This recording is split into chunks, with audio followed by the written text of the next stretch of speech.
How easy is it to make money in India? Just find a random stone, paint it red, sprinkle a few coins on it, and a deity is born. Soon, people will come to donate money, even forming a long queue behind. Some will even kowtow. In just 10 minutes, the coins will have multiplied by 100 times. You know, using religion to scam money in India is nothing new. Even this alien got scammed badly. His name is Jack. A year ago, he came to Earth in a spaceship to do research. Who knew that as soon as he landed, he would encounter a robbing old man? Seeing that the necklace on Jack's neck looked quite valuable, the old man snatched it off and then climbed onto a train. Without it, Jack could only wander the Earth. But it was his first time on Earth, and he didn't understand anything. So, he started observing and discovered that the people here all wore clothes. He took 2 pieces from a dancing car. Now he could blend into the crowd, right? But he didn't understand why everyone was laughing at him. Next, Jack discovered another thing. A piece of paper with an old man's photo printed on it. He saw others using such portraits to exchange for food. He also went to try it and found that these portraits could be exchanged for things. So he collected the portraits in large quantities. When he took the collected portraits to exchange for food again, the boss was stunned. Are you stupid? Finally, he understood that these portraits had to be printed on special paper to work. Then, Jack found another dancing car and touched another set of clothes plus a wallet. When he put on these clothes, he didn't even need to exchange them for food. People automatically delivered it to him. One day, a kind Arthur took him to the city. As a result, while Arthur wasn't paying attention, he secretly touched his hand,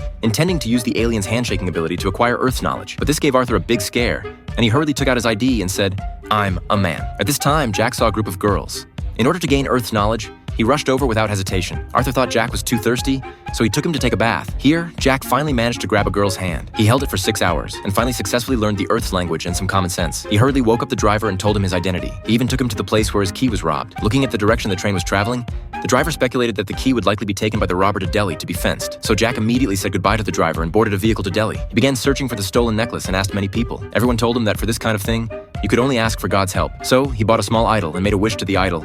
"I'm very hungry now. Please, God, grant me food." Jack was overjoyed, thinking that God had truly manifested. Then he wished again for God to return the necklace to him. Obviously, it failed. He found the merchant and asked, "Did you sell me a fake God? Why doesn't it work?" The merchant was instantly stunned. Later, the merchant still told him, "Our God here is too small. You have to go to the temple to pray to the big God for it to work." Jack believed it and was tricked into buying a bunch of offerings. He came to the temple, handed the offerings to the abbot, and also stuffed 200 rupees into the merit box. Finally, he wished for God to return his key to him. As a result, the abbot just gave him some garbage. This infuriated Jack. "I wished for the return of my key." The abbot thought this guy was deliberately causing trouble and had people kick him out.